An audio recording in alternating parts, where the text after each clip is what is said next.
I'm Teva Harrison. I have cancer. Not had cancer and got cured, not went into remission. I'm not a survivor per se. I have cancer, and I will for the rest of my life. I used to work. I had a fantastic job.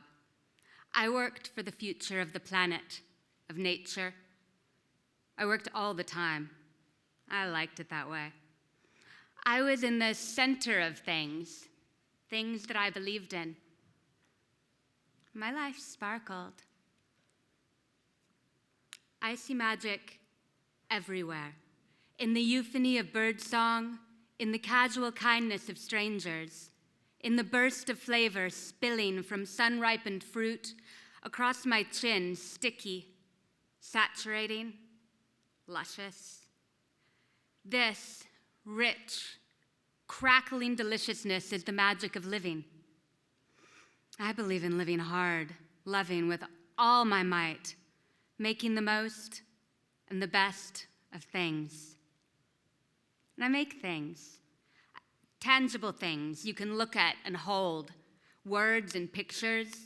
Sometimes I make things you can wear or things you can eat. I make things that take up space. I take up space. Which is why it's so disconcerting to feel like I'm disappearing. One day, I was rushing to meetings, blue skying, 5-year forecasting, budgeting, dreaming a future into being, and I hit a bump in the road, a lump in my breast, indicative of a cancer that had already spread, taken root in my lymph nodes, in my bones, my femur and my spine. I was lighting up scans like a city at night. I was derailed. In a wicked sleight of hand, I was gone. With no fanfare, no celebration, no proper farewell, I disappeared from my bright and shiny career. Stopped dead. Stunned by the news that I had cancer. Stage 4 metastasized cancer. The kind of cancer that kills you. I pulled a disappearing act. I vanished from my office, my quotidian tasks unfinished, files in disarray, work forever abandoned. I was careening away toward parts unknown, and then I found myself a shiny new resident of liminal spaces. It was as if I'd stepped into air, and out of free fall, I found myself in an alternate world, concurrent and concentric to my previous one. It was as if I'd slipped into one of Calvino's invisible cities, this one peopled by doctors and nurses, waiting rooms where we all have cancer, young and old. This other world always existed, just out of my line of vision. I was so busy I could only see what lay sequentially ahead. That is, until I sidestepped and slickly disappeared. Because isn't that how a vanishing act works? We lose our focus for a moment, a fraction of a moment really, and everything changes. It's not just that sick people disappear because we're so busy with our packed new lives of hospitals and vomiting. We're encouraged to slip away because people generally prefer it that way. It's hard to be with the ill, to watch us decline, slowly or quickly. It's uncomfortable to listen to the icky realities of failing bodies. This most human, squelchy, and visceral process, the march toward death, shut from our minds. We all have to do it, but we don't plan it, and we prefer not to think about it. It's hard to feel invincible around the terminally ill.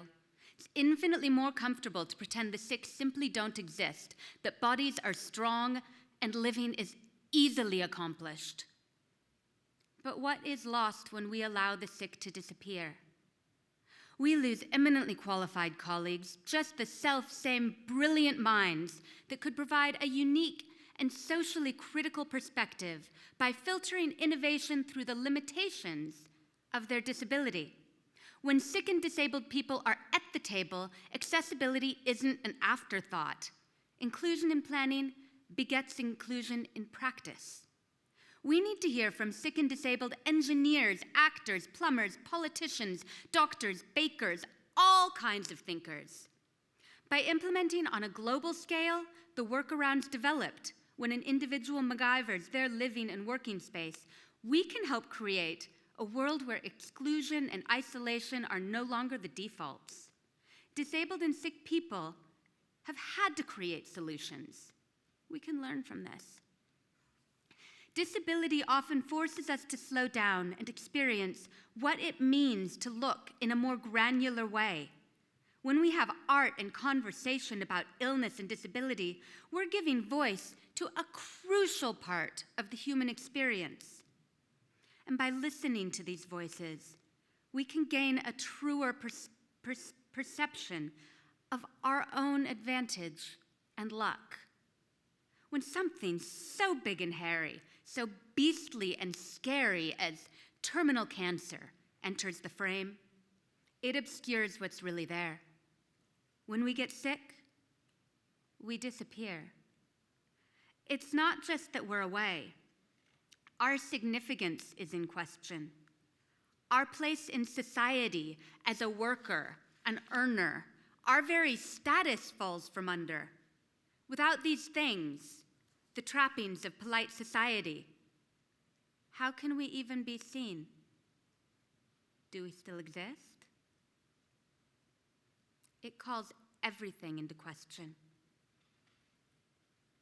But isn't the secret to the magic trick not making the girl disappear, but making her appear again? I don't have an office anymore, but I've taken my hands to my home and carved a studio out of a messy basement. Now I draw furiously, like a prisoner with a rock determined to leave my mark. I have so much to say, so much to draw. About cancer, about magic, about living. I still believe that magic is everywhere. That's why I'm clinging so hard to this life. I want to witness more of the delicious richness of living in wonder. I may have missed a beat, been caught up in the misdirection of a moment, but I am sliding ever more into focus.